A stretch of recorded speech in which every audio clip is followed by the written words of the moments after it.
And we're up. Hello, everyone. Welcome to TENGRIDOME, episode 23, episode 23. Already past the 20 episode mark. Everyone says that if a podcast is able to survive past that mark, it means it's going to last for quite a while. So we're going to be doing this forever. Well, not forever, at least for a while. Then, I mean, at least get to the 50th episode or something. But either way, I'm your host Iggy, and with me today, same as last time, is Lukasz Fenrych, our boxing analyst, Crafty Boxing on Twitter. Hello, thanks for having me again. Yeah, and today, well, we have a special occasion today. We've had several genuinely really exciting heavyweight title fights in a row, like just basically this month, kind of unprecedented. Like one after another. First it was Usyk versus Joshua, and then immediately followed by Fury Wilder. And this is the fight we've come with. Imagine if Dillian White versus Otto Wallin beats that, comes in up in 2 weeks. Yeah, I mean, be even better. Yeah, I mean, who knows what can happen? Yeah. If it happens, I mean, it'll be fun, you know. That's just, it's a win-win situation. Everyone wins. Yeah. But yeah, today we're here to talk about the absolute slugfest that was Wilder versus Fury. And Lukasz here wrote an entire article detailing the story of the fight and some of the technical aspects of what happened in there, some of the interesting stuff that Fury did, and some of the adjustments that Wilder had attempted to make coming into the fight. And just please take it away. Some of the let's just zoom out a little and start from the beginning. I'm assuming you are familiar to a certain degree with all the build up to the fight, what sort of rumors were circulating around in camps and all that kind of stuff, like how Fury was approaching his training, what Wilder was doing, that kind of stuff, and how it did pay off in the actual fight. Yeah, I mean, like, it was an interesting one because in the build-up, the Fury gave this quote. He was asked what he's been doing, and he's like, "Yeah, you know what we say. I've had a great camp. I'm healthy. I've not been knocked out in the gym, and all of that. They're just this bullshit that us fighters say." And then Wilder's camp gave this detailed breakdown of everything that he was going to do, which I'm not sure was the best idea before the fight, because there's a reason that they've been tell each other. Yeah, then, there's generally you kind of want to. Yeah, but when it actually came to the fight, I think I didn't say it as such in my piece, but I think it's pretty clear that Fury was working on quite a lot of detail, and Wilder was the one who came in as if, I mean, he'd clearly been working on stuff, but it wasn't as really nuanced, yeah, shall we say. Yeah, it's probably the most accurate way to describe how Wilder ended up looking in the fight, and what he ended up doing. But yeah, there's generally there's a reason why camps kind of avoid getting too much into too much detail about their preparation process and what sort of looks they're going to bring into the fight, because it's going to it just makes sense. And with the weight as well, like everyone spent ages talking about Wilder. There was this back and forth about, is Wilder's weight going to help him? People were saying he has to put on the weight because he has to be able to push Fury back, and then I was saying, like, it's not going to help him at all, because the 6 pounds is going to make him slower and heavier, but it's not enough. It's not going to make him good at infighting. That's not what he's like. If weight were to really play a role in this fight, if Wilder were to actually, I mean, basically Wilder would have to gain like 100 pounds to be able to do anything against Fury. He would have to come in looking morbidly obese to be able to push him around, because the deciding factor here, and kind of just jumping ahead a little, but straight away, the deciding factor here was not that Fury was heavier, but that he actually knows what he's doing in the clinch and up close. Yeah. And we're gonna hammer this point home over and over again during the course of this discussion, because this was the deciding factor for the narrative of the fight. Yeah, and that's like people don't like, people get really upset when I make this comparison because they're not similar fights. But Usyk was pushing Joshua around for substantial portions of the fight, even though he's smaller. It's not about the weight. Like, if one fighter knows what they're doing and the other fighter doesn't, they can be as heavy as they like.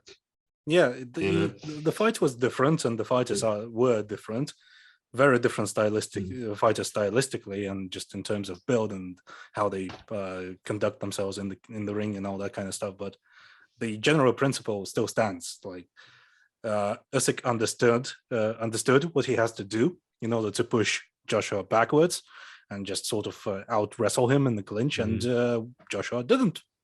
And it's the same with Fury and Wilder. And it's kind of like just a point of commonality between Usyk and Fury. The success that they've been able to have at heavyweight is just what separates them from the rest of the heavyweights in the division, is that they actually understand what they're doing on the inside.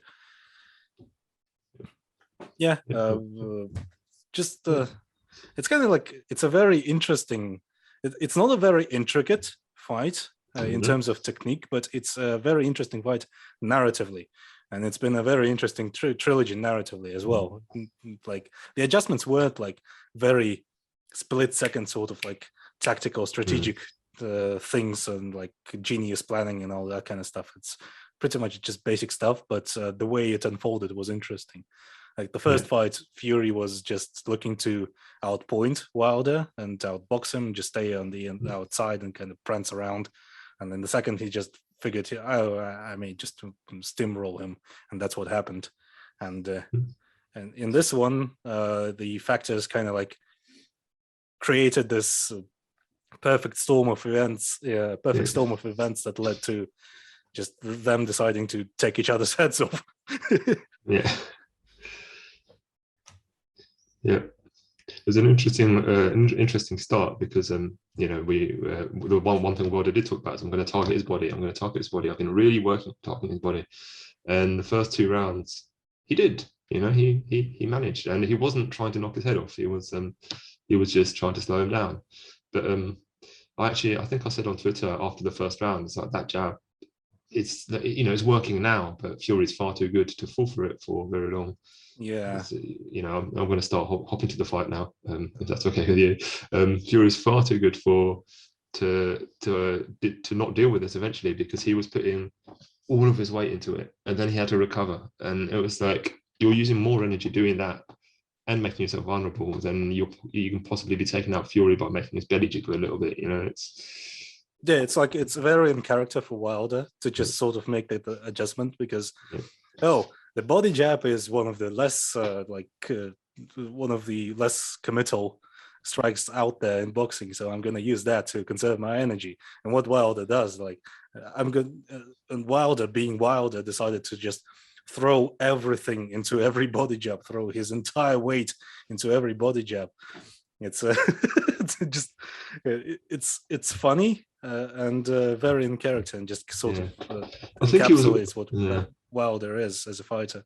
Yeah, I think he was almost taking cues from Fury in the second fight, because in the second fight, Fury was stepping in with a jab, like he was stepping in, and I mean, that worked, and there are weaknesses to that, but Fury's just so much better balanced that he didn't have to recover from it. You know, he was stepping in, and that's where he's vulnerable, but he wasn't nearly falling over. It was, you know, it was a technically competent punch, and I'm sorry, but that, you know, for all the good intentions, it was a little bit like Conor McGregor deciding that leg kicks are a problem for him, so I'm just going to throw as many leg kicks as I can and not bother to learn how to throw them. I'm going to blast leg kicks as hard as I can with no setup, and not paying attention to where I'm connecting, and break my own leg. Yeah, it's a little bit of that same spirit, wasn't it? It was like, you know, as body jab works, so let's just go full body jab. And it was 2 rounds. I scored Wilder the first 2 rounds, which were the first I mean, 2 rounds fair. in the. It's the first 2 rounds in the trilogy that I gave to Wilder that weren't the knockdown rounds in the first fight.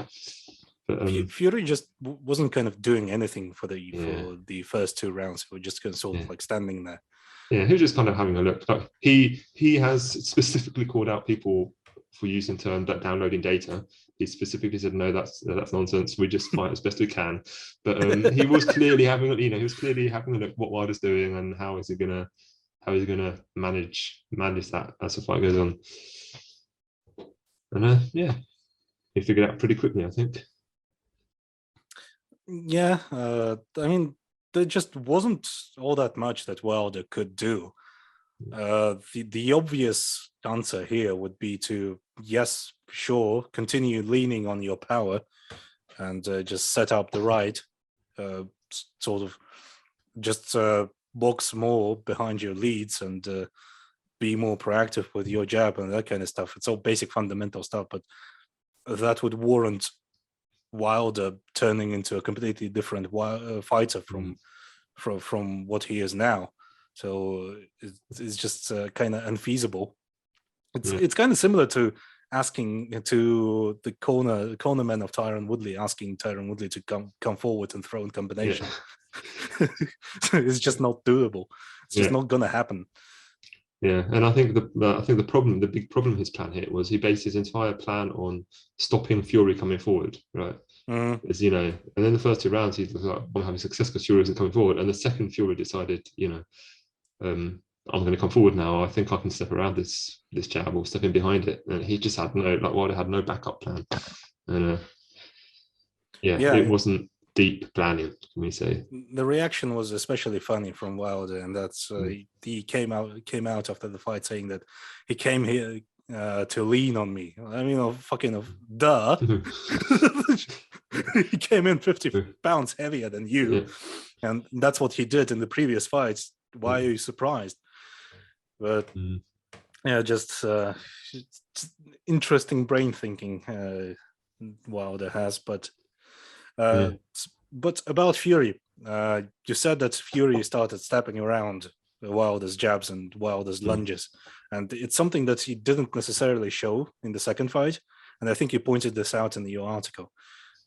Like, in which ways was Fury's approach different in this one compared to previous outings? Well, yeah, obviously the first fight was completely different. It was a complete back foot boxing, as you mentioned before. The second fight, Fury was quite straight line, like almost all of his attacks were coming down the middle, and it was all step in punch, like straight down the middle. Yeah, punching clutch essentially. Yeah. And in this one, there was still a bit of punch and clinch, but what he'd do is he'd wait for Wilder to throw, and then it wasn't big thing, it wasn't big. He was not Lomachenko, it wasn't Usyk. He's not taking massive circling steps, but he would just take a little step and lean to one side, and then Wilder can't hit him anymore because he's so out of balance, and then he just throwing little hooks and little straights, that little from a little angle. And I did say this in my piece, and Wilder's footwork isn't. His stance is bad, so he doesn't take punches that aren't straight down the middle very well, and so people noticed it straight away. Like I don't think he was in that hurt in the third round. I mean, once he went down, he was, but Fury wasn't even having to hit him very hard. Like in the second fight, Fury was hitting pretty much as hard as he could. He was stepping in and throwing full force, and in this one, it was more he'd step around the side and just whip a little shot around the angle, and it would have the same effect because he was coming across Wilder's resistance instead of sort of into it. I mean, Wilder, first of all, Wilder kind of has that similar problem to Joshua in that he's pretty wooden with his footwork. So he just doesn't do a good job of adjusting to strikes, doesn't adjust to fight his opponents taking an angle on him. And so Fury was able to consistently outposition him. And as you said, he was punching across his stance. But just to elaborate a little bit, what do you mean by his stance is bad? Okay, well, compared to a classically, compared to a classically good stance conventionally. Yeah, this is a thing. I talk about sometimes in MMA. is we'll go back to Conor McGregor again to make the point, is McGregor had a lot of success in hitting angles, hitting fighters along. In MMA, most fighters come in a sort of bladed stance, and the shoulders are in line with, the shoulders are straight and the legs not in line with the legs. And so when they take a punch from the front, then the whole sorry, I'm not explaining this very well. The whole setup is to take is there to take a punch or evade a punch from the front. Whereas if it comes from the side, then they sort of stagger. And most boxing stances, there's different versions of this, but they're twisted sort of across the hips and across the shoulders, so that conventionally, sorry for interrupting, but conventionally, if you take a boxing manual written either Western or a Soviet one, or from any like country, basically conventional wisdom says if you take a boxing stance, there should be like a small corridor between your legs, and your shoulder shouldn't be like completely straight on. Your shoulders need to have your shoulders need to have a twist in them, like then they shouldn't be the same along the line of your legs. There should be a little bit across there. So it kind of gives you the ability to sort of absorb the force of the opponent's strikes better. And Wilder just kind of doesn't do that. And whenever he throws his strikes, he usually also throws himself wildly off balance. But we all knew that already. It's just that his problems with taking punches have become very clear in this fight, and it was very obvious in his fight against Luis Ortiz, I think. He was getting banged up pretty badly by Luis Ortiz in those fights, and it was also a problem the problems that Fury exploited in this fight were also very evident in those fights as well, especially the first one where he got staggered and he didn't look to clinch, and when he did look to clinch, he just sort of like came straight on, like he was about to hug Ortiz instead of trying to actually tie up and just remove the ability to punch from Ortiz.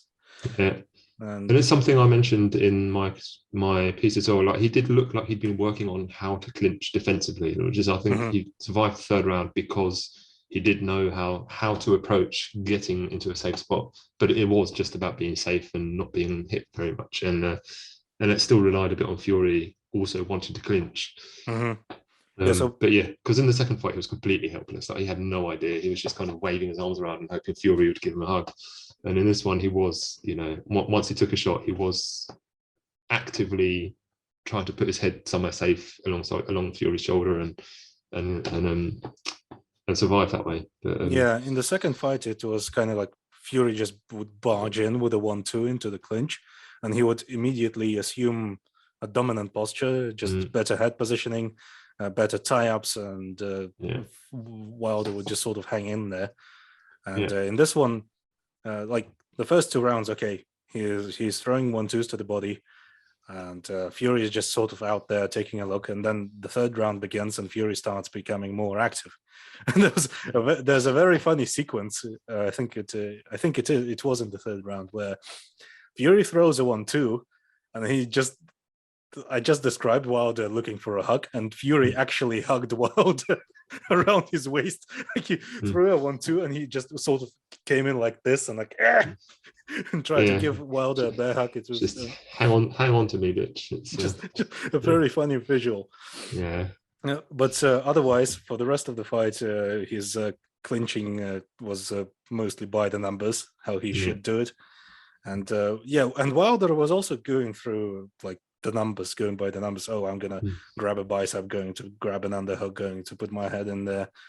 But it sort of ended there. It wasn't dynamic. He would grab a hold of Fury and just sort of look to kind of stay in there, and Fury was working. And again, Fury was using his feet, and again, Wilder wasn't. That's Wilder seemed to be unaware that you're allowed to turn while you're in the clinch. It's really notable that Fury would just as soon as they clinched, Fury would immediately turn one way or the other, and Wilder's just kind of like, what? Oh, what's happening here? I don't understand. But it's a little bit basic. I mean, basic is how you describe Wilder, really, and off balance. But Yeah, and so far it seems like if one didn't watch the fight, if you didn't, then what the fuck are you doing here?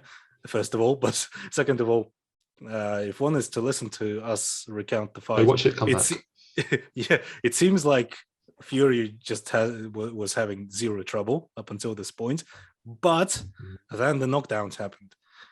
How did the knockdowns happen? Yeah. Well, I mean, I think for its first, it was worth partly it's because Fury had already knocked Wilder down. Like he knocked him down in the third, and I think he did get a little bit cocky. Not even cocky, but he decided, oh, this is going to be a bit like the second fight, where even if Wilder hits me, I can lean with it. But I think what happened was it was a moment of indecision, basically, the first knockdown, because Wilder threw this massive, ridiculous left hook. I don't even want to call it a hook. It was just a punch. It was like It was kind of a swing, basically just a clothesline. Yeah, and Fury slips under it, but he seems to be sort of like, I'm not sure if I, it was kind of instinctual, and it's like, I'm not sure what's happened, what Wilder's doing here. He's so loose that I'm not sure I can. Yeah, it's reflexively. It's kind of like sparring with a novice. Yeah, it's just, I guess exactly. it was similar to that, where someone would just spaz out, and you're like, "What the fuck is happening? What are you doing here?" So a couple of seconds later, like Fury is basically gets caught on his heels. I think he got, I think he did get he had an instinct to go into his old mode. I feel like, I have no evidence for this, but I feel like he had an instinct to go into his old janky dancing, make Wilder follow me for a bit. But he was set to go forward. Like his whole training camp had been set to slip forward, and I think he got caught on his feet, basically. I think it was the second knockdown where he got caught on his feet when he went all janky, and the first knockdown. The first knockdown, his feet were square, and Wilder threw a surprisingly sharp right hand behind his forehead. Yeah. And I guess he tried to take a bit the edge off the punch a bit by putting his forehead out there, but the punch was still hard enough, and he was moving forward and just sort of walked into it. But I think in that one, I think his feet were flat. I think his feet were square. If I'm thinking of the right one, I think in that one, Fury's footwork is very good, and in that instance, it wasn't. In that instance, his feet were wrong, and that's why he got sat down. Yeah, because Fury is generally just kind of weird like that. Yeah. He's still a masterful and technically proficient boxer, but he's also janky a lot of the time. Yeah, and then the second jank to what he does. Yeah, and the second one, I think the second one was basically just a continuation of the first. Like I wouldn't. He was still a little bit hurt, more hurt than he possibly wanted to let on, and I think he was trying to do what he did in the first fight and just push through it and make Wilder go backwards and lose all his power. But this time Wilder just decided, I'm not having any of that. Like if you're coming at me, I am going to swing with you. And it wasn't really even a sharp connection. He sort of pushed him over with his fist. I just think it just proved that Fury wasn't as recovered as he thought he was. Mm-hmm. And he kind of went down unexpectedly. But like the second knockdown didn't really worry me when I was, I didn't think the second knockdown was really going to end it. Like the first knockdown, it was like, oh, is he going to get up from this one? The second one, it was like, I mean, he's hurt. If he gets hit again, he might get knocked down. But I didn't think that was going to end the fight at any point. Yeah, and that was basically one of the only real scares for Fury in that fight. Yeah. What was followed? Yeah, Wilder was still dangerous. He still remained dangerous. He still kept throwing, but Fury kind of got the beat on him by that point. And even if Wilder did connect, Fury was still rolling with the punches. He was ducking under them. He was defending well. And when the punches did connect, Wilder was already a bit out of it by that point. He was exhausted. He was tired. He was banged up, knocked down. And so the punches kind of lost their sting a little. This is one thing that bothered me. I watched an interview with Malik Scott after the fight. And he said, he was asked, it was Kugan Cassius, so he asked him the question, well, Wilder looked incredibly tired after 2 rounds, like similar like he did in the second fight. What happened, after all that talk, after the second fight, what happened to make him that tired that quickly? And Scott said, that's how he always looks. even in the gym. That's he always looks. It's just how Wilder is. It's just how he's in the gym. And I'm thinking like, well, why don't you fix it? You know, it's not even if he's not really tired, he's moving as if he's exhausted. That's not a good thing. Like it's a bad look for the judges, first of all. Yeah. Second of all, it's just alarming that he looks completely done past the 5th round every time. But yeah, I mean, I guess he meant to say that just to steal man, his trainer a little here. I suppose he meant to say that Wilder just looks tired. He's not actually tired.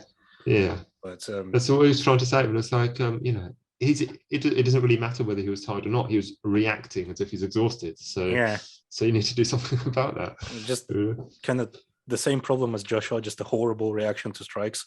Yeah. And not a good look for a professional fighter, first of all, and not a good look certainly for a heavyweight champion. Exactly.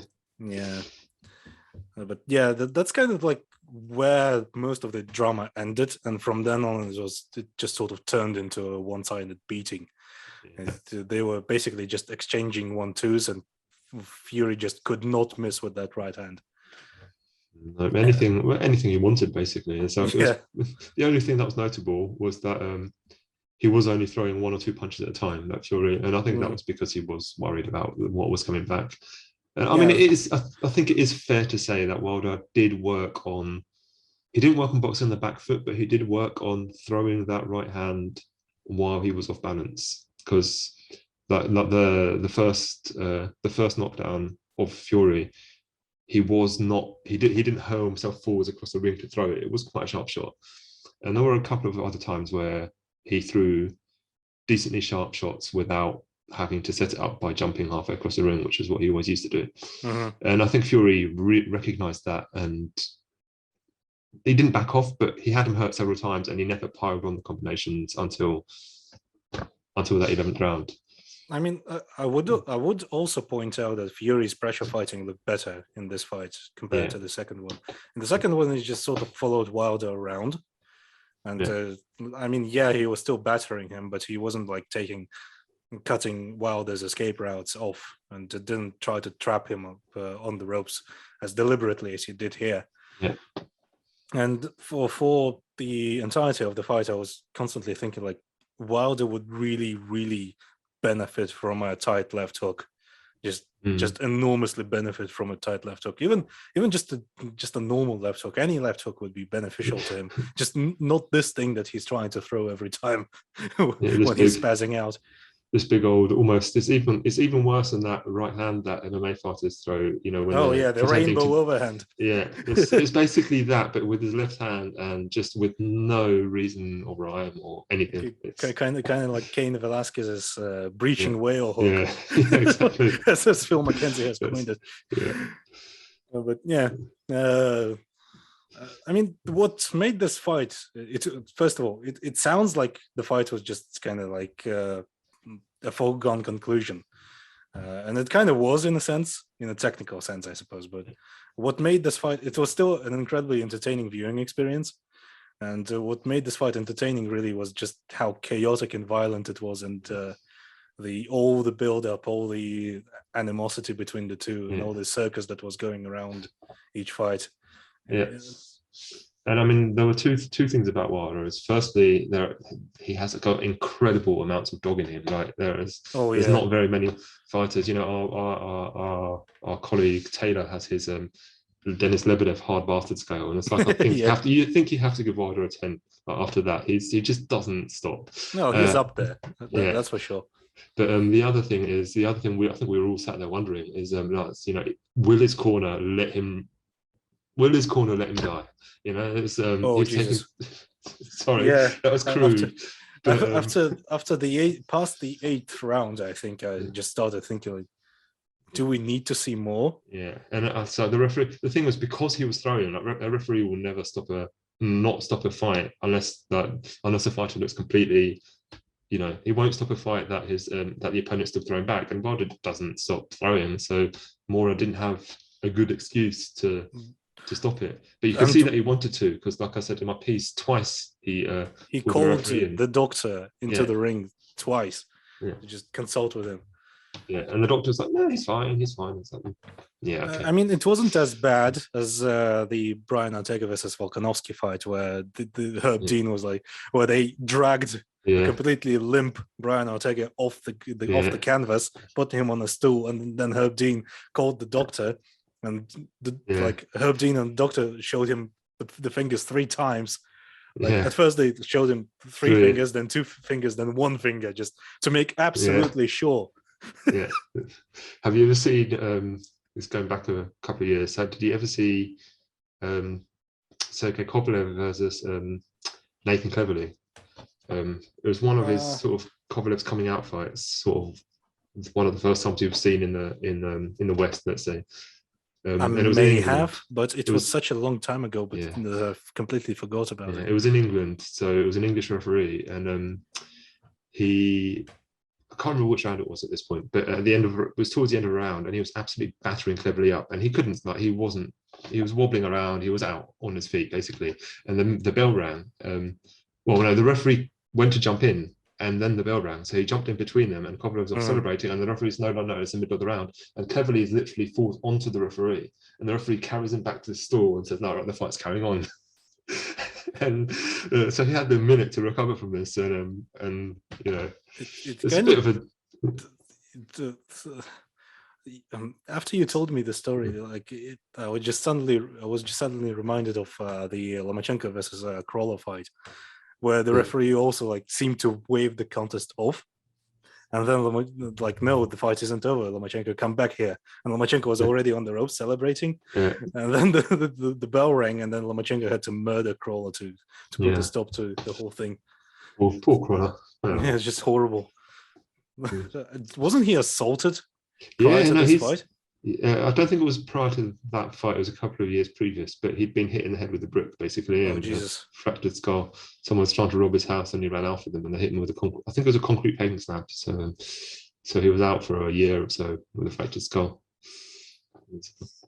Yeah, he's clearly a hard man, Crawler. But after taking a brick to the head, it's kind of going back to the ring after this. Yeah, maybe not the best idea, but he seems to have got out of boxing okay. Anyway, let's bring it back to what we were talking about, and let's back to Wilder. Other fighters. Let's go Wilder. Wilder gets out of his career okay. Back to other fighters making poor decisions after getting battered, and their corners being assholes and referees being weird. And I mean, actually, the referee for this fight, Mora, you said you weren't a fan of him. Weren't a fan of his, but I personally thought his conduct in this fight was fine. Yeah, I think he did good. I think, he did it. I think, like I say, he did it. I think he did everything he could to get the fight stopped without having an early stoppage, because it would have been an early stoppage. And he did well to let them fight out the clinch. And I appreciated it. Now, the one thing I would have said is he shouted. There were a few too many times where he was shouting something different to what his body language was saying. So he was like, he's shouting, he's yelling, you can fight, but his hands are doing this. And I was like, I'm not sure what the fighters thought about that, but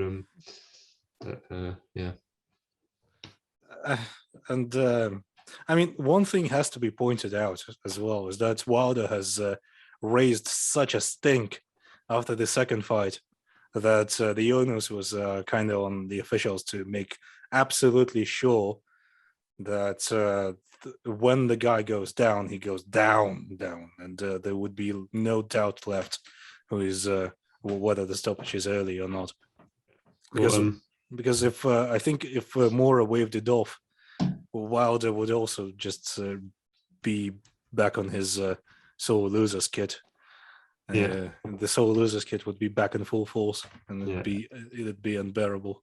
Yeah, and there was another thing that Malik Scott said in this interview, that he talked out with Wilder, and he just wasn't. He literally said that he was never going to stop the fight. That the corner was never going to jump in, which I don't think is, it's not a good thing. But also Wilder has made absolutely sure that he picked the cornerman that would not stop the fight, no matter what happened. Yeah. So kind of like, it's kind of sad in a sense. That he got knocked out in such a violent fashion at the end, but he kind of brought it on himself. we talk about ethics and like fighter agency a lot. We talk about how corners should stop fights. We talk about how referees should be more willing to stop fights, and doctor stoppages should be more frequent. But in this case, I'm kind of willing to forgive it. Yeah, basically, yeah. Like I said, he did it himself. There's, you can blame his corner, but at the same time, he'd made it absolutely clear that he wasn't going to have it. He wasn't going to accept it. So I mean, he fired Mark Breland for stopping the fight. That just tells you all you need to know about Wilder's attitude towards stoppages. Yeah.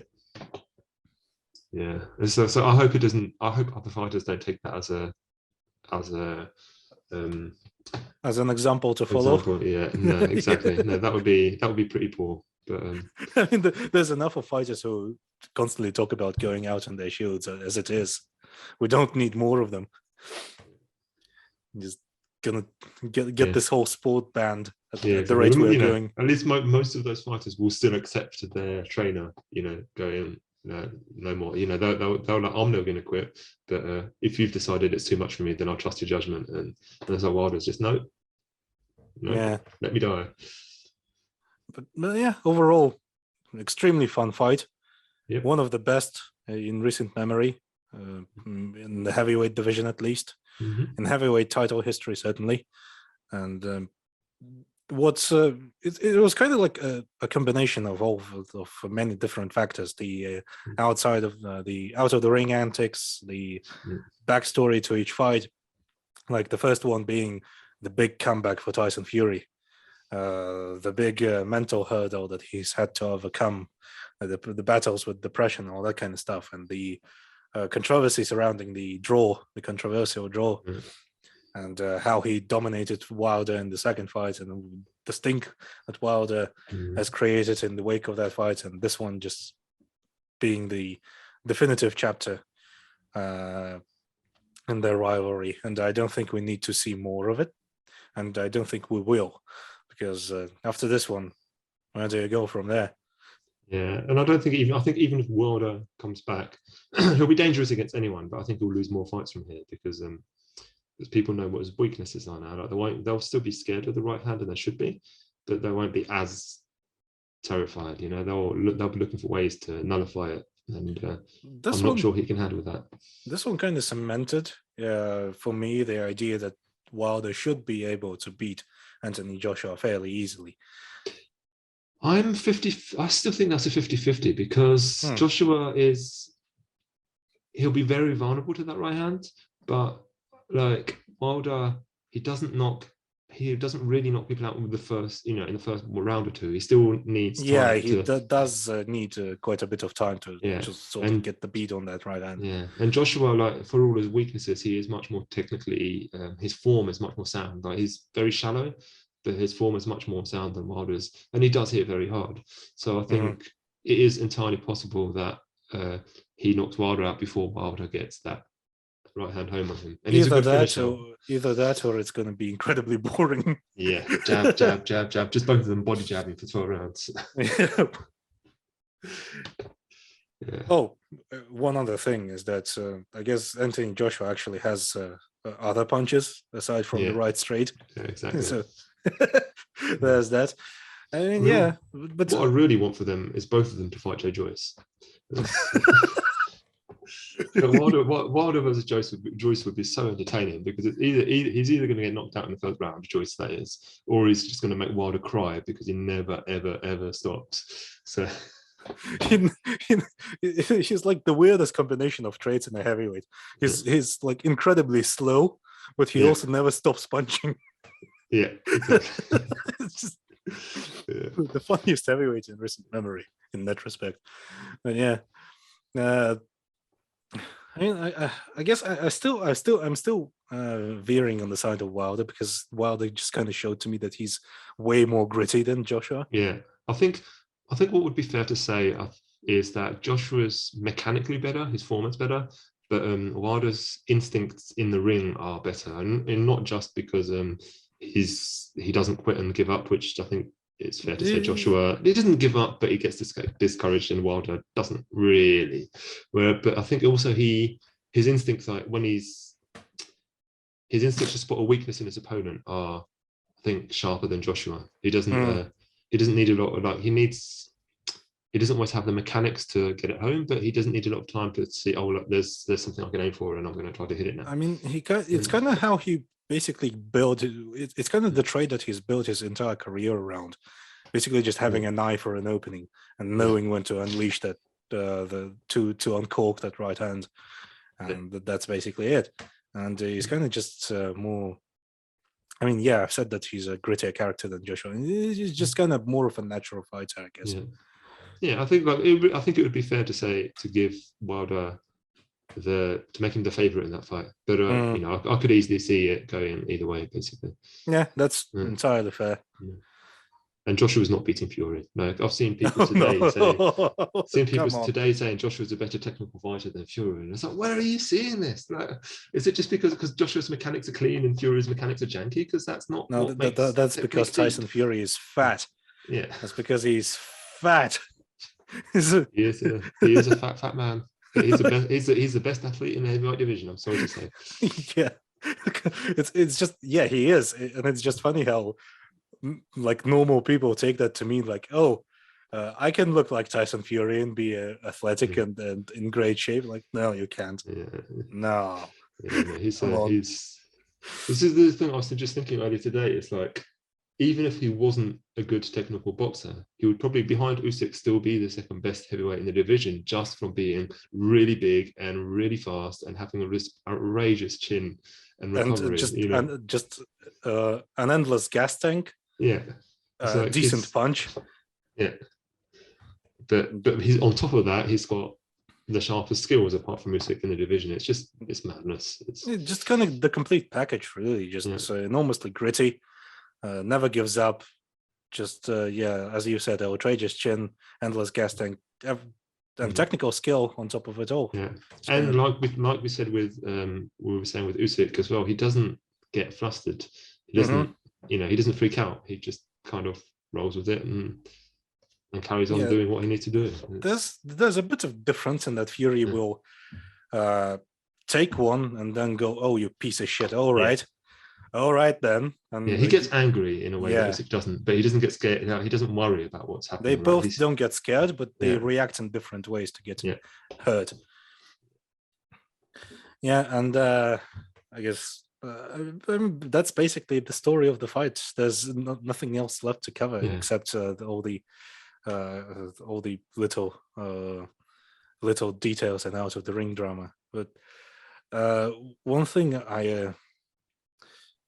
I noticed about the clinch that Fury used is that he really, really preferred using the kind of like a front headlocky type of clinch, as opposed to a clinch from which he would be able to let loose with offense. He wasn't like working Wilder on the inside, but I guess he didn't need to. Just needed to kind of tire him out. And I think I think that was the thing. That was the thing I think I mentioned it in the article. Is he was doing he was just punch clinch until the end of the 10th round. Wilder did land a good shot on him, and he did feel it, but he wasn't hurt by it. I think after that he went, okay, I can take his power now. And after that, it was very noticeable that he'd throw a punch or two, and then when Wilder expected the clinch, he'd step back and just hit him again, and he wasn't clinching anymore. And when Wilder actually, I think, started wanting to clinch at certain points, and Fury would just shuck him off and then punish him for that. Yeah, and when he did clinch, he'd that's when he really started with in the 11th round. That's when he really started with the feet in the clinch, and he'd just drag Wilder out of shape and then let go and hit him with an uppercut. And that was when he just decided he was safe from any harm and he was going to try to finish him. And then before that, it was just before that he kept going for the guillotine. It was almost kind of funny. Wilder also reacted to like extremely badly to Fury leaning on him. He would just kind of go like completely down. Yeah, Fury just had no trouble, had no issue pushing him down. I think if Fury actually tried a little bit, he would snap him down easily, like Tony Ferguson. Yeah, it was basically Wilder put on these 6 or 7 extra pounds, however much it was, and it was like, oh, you can still push me around, but that's not fair.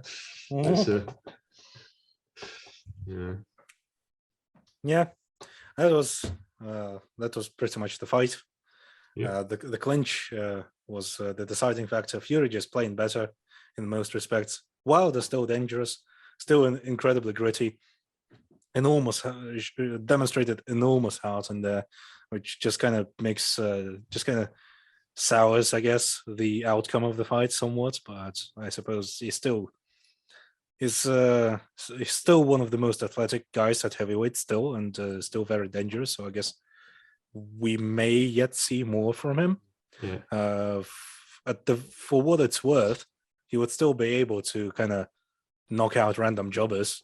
Yeah. Every other week, essentially. You know, so even if you fought someone like Andrew Ruiz, I don't like Ruiz might be able to beat him, but actually Ruiz is probably a bad example, because if Ruiz can be bothered, he's a guy who'll ball forward. But that kind of like Robert Helenius, he fought earlier on the card, and he looked quite good. He's not going to beat Deontay Wilder unless Wilder's completely fucked. Yeah, that kind of fighter. Anyone who's a bit stiff is just going to get. You know. Wilder kind of doesn't like short, stocky heavyweights, doesn't he? But neither did Joshua. It's like we can't come back to things like these little short heavyweights, and then you've got these two massive guys, and you just don't like fighting them. It's weird. The fatty with the fast hands always gets within range of the long arms. But yeah, I mean, yeah, it's like you said. If Wilder were to lose to any of those guys, that's when you know that he's done. Yeah. And I personally don't think he's done yet. I think it's a bit too early to say that. Yeah, I mean, certainly had a rough stretch of fights with Fury, and it does warrant a bit of a break. I think. Yeah, but it's like, it was a bad beating, but it wasn't one of those where, like, if you watch boxing regularly, you saw a worse beating earlier in the night in the British fights where Cheeseman got fucked up. It's not the kind of beating where you think, oh no, like it will change him. It might shorten his career, but he's going to come back from it, I think. Yeah, it's not the kind of beating that Max Holloway dished out against Calvin Kattar, where you were like, oh shit, will he remember his name after this one? Yeah, like Calzaghe versus Lacey, where it was just 12 rounds of unremitting horror. Just a bit one-sided, but still competitive. That's how I would describe it. Yeah, so, dangerous, basically. So. Fun fight, fun action. Some glimpses of technical brilliance here and there, just sprinkles of them, just the right amount. Yeah, but generally just a really, really fun scrap, if a bit messy. And I guess that's I guess if you want to learn about the fight in depth and just sort of read a good breakdown, and just go back and read Lukasz's article on the whole thing. I certainly recommend that. I think you're right.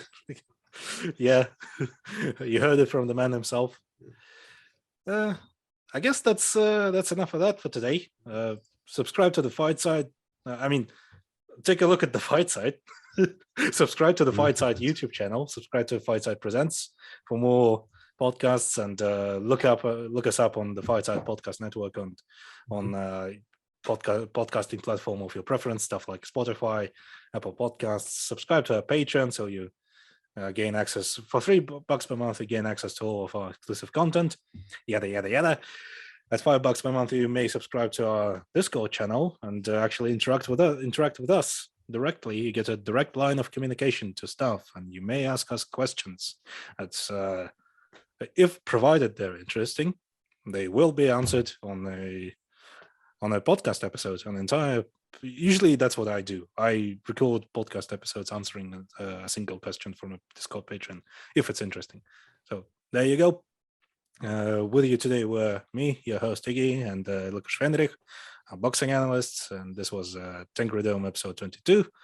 Tyson Fury versus Deontay Wilder 3 post-fight discussion, and we'll see you later.